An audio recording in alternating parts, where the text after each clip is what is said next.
नमस्कार, मैं कुणाल शर्मा आपका स्वागत करता हूँ गुरमीत की पाठशाला में। एक बार फिर आज हमारे साथ हमारे जो मेहमान हैं वो हमारे साथ जुड़ चुके हैं, हमारे स्टूडियो में आ चुके हैं। लेकिन आज का जो विषय है वो बहुत ही गंभीर विषय है, इसलिए भी गंभीर है जिसको हम हिजाब बोलते हैं। और ये हिजाब सिर्फ मुसलमानों के लिए ही नहीं है, ये इस धर्म के लिए नहीं है। हिजाब को मुंह ढकने के लिए यूज किया जाता है। यहाँ तक कि हिंदुओं में भी इस तरीके की प्रथा पहले चलती थी, घूंघट की प्रथा, क्योंकि ऑलमोस्ट बंद हो चुकी है। तो आज हम आपको मिलवाते हैं हमारे मेहमान प्रशांत शर्मा जी से। तो प्रशांत जी, सबसे पहले कैसे हैं आप? बढ़िया।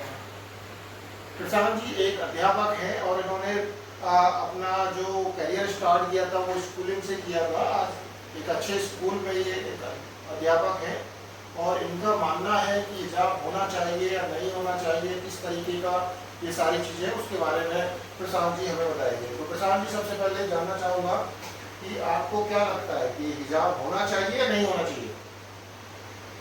मेरी नज़र से तो ये हिजाब नहीं होना चाहिए। तो सबसे पहले जो हिजाब का स्थापना दिवस माने या कब इसको पहली बार सोशलाइज ज़्यादा हुआ था, वो कब हुआ था? आपको इसके बारे में कुछ आइडिया है? हाँ, इसको 2013 में हिजाब को पहली बार लागू किया गया, जब नजमा खान ओके, नजमा खान एक महिला थी, उन्होंने इसको सोशलाइज सबसे पहले किया कि इसका प्रयोग किया जाए।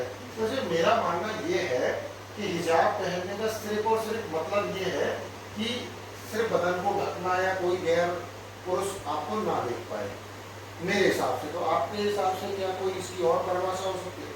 नहीं, इसकी यही परिभाषा है। देखिए, और हिजाब के बारे में बताया जाता है कि एक हिजाब अरबी भाषा का एक शब्द है, तो इसमें आप बता दीजिए। मतलब है कि महिलाओं को ओढ़ या ओढ़ रखने के लिए इसका प्रयोग किया गया, जो कि एक अरबी भाषा का है, जो कि एक अरबी भाषा का शब्द। तो इससे हिजाब से जो अराजकता समाज में फैल रही है, जिस तरीके का अभी चल रहा है, और इससे बहुत सारे चीज़ों में ऊपर नीचे हुआ है, जैसे हिंदू मुस्लिम बात हुआ है, स्कूलों में लड़कियां हिजाब पहन के जा रही हैं या घूंघट का प्रयोग कर रहे हैं। तो ये कहीं तक समाज को तोड़ने का काम जो सरकार या कुछ लोग करना चाहते हैं कि इनको आप कोई संदेश देना चाहेंगे? हाँ, मैं इन लोगों को अपना छोटा सा एक संदेश देना चाहता हूँ कि कुरान में हिजाब शब्द का 7 बार उल्लेख किया गया। कुरान में सूरे अल बकरा की आयत 256 में लिखा गया है कि धर्म में कोई जबरदस्ती नहीं होनी चाहिए। मतलब कहने का मतलब ये है कि कुरान में 256 की एक आयत है जिसमें ये विशेष रूप से लिखा गया है कि धर्म में किसी भी प्रकार की कोई जबरदस्ती नहीं हो सकती है। अब ये जबरदस्ती किसी को बुर्का नहीं पहना सकता है कोई, किसी का हस्बैंड शौहर। जी, ओके ओके।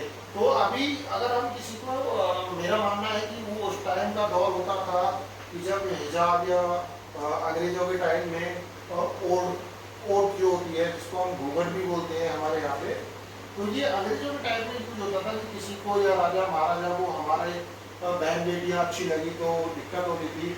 लेकिन हिंदुओं ने तो ये जो प्रथा चल रही थी, घूंघट की प्रथा, ये ऑलमोस्ट खत्म कर चुके हैं। जी। तो ये फिर अभी भी मुस्लिमों में इस तरीके की जो चल रहा है, क्या ये इसको इनको खत्म करना चाहिए? जी बिल्कुल, मेरा मानना है कि ये जितना जल्दी से जल्दी हो सके इस चीज़ को खत्म कर दीजिए। अभी जो बांग्लादेश, अभी ये जो सवाल है हमारा, ये व्यूअर को बताना चाहूँगा, बांग्लादेश में जिस तरीके के हालात आज भी बने हुए हैं, जिसमें हिंदुओं के साथ, हिंदुओं के मंदिरों के साथ, सनातन के साथ जिस प्रकार से दृष्टिकोण और एक ऐसा माहौल बना के रखा है, जहाँ पे मैंने एक ट्वीट पढ़ा था, उसमें लिखा था कि जो सनातनी हैं, जो बौद्धिज्म है, जो हिंदुज्म है, उनको भारत चले जाएं या फिर अपना धर्म परिवर्तित कर लें।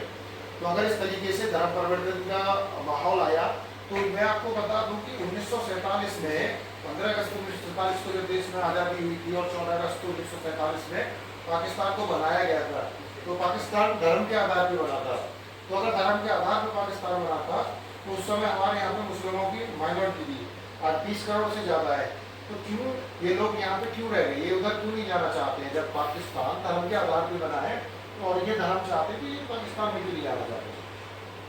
बिल्कुल, मेरा मानना भी यही है कि यदि ये धर्म को पूरी तरीके से लागू करना चाहते हैं तो इन लोगों को पाकिस्तान चले जाना चाहिए। हिंदुस्तान में तो हम बोलते हैं कि हिंदू राष्ट्र बनना चाहिए, लेकिन ऑलरेडी अब तो हिंदू राष्ट्र है, तो बनना क्या है? देखिए, ये जो हमारा भारत था ये शुरू से हिंदू राष्ट्र था, है और रहेगा। इसको तोड़ने की साजिश ये कुछ लोग हैं, आपस में लड़ना झगड़ना ये सब।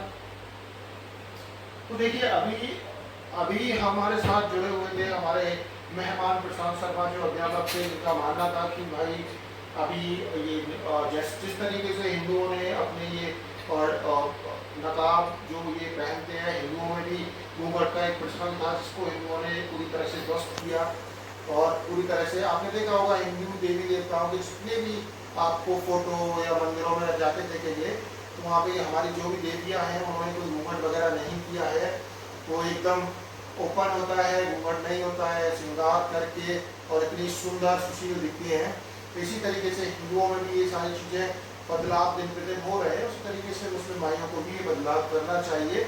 आज मेरी बात की हिजाब पे, अगली जो वीडियो होगी हो सकता है हम हलाला के ऊपर बताएं, हलाला किस प्रकार से होता है, क्यों किया जाता है। तो हमारे साथ जुड़े रहें और अगर आपने हमारे चैनल को सब्सक्राइब नहीं किया है तो बिल्कुल सब्सक्राइब कर लें। धन्यवाद।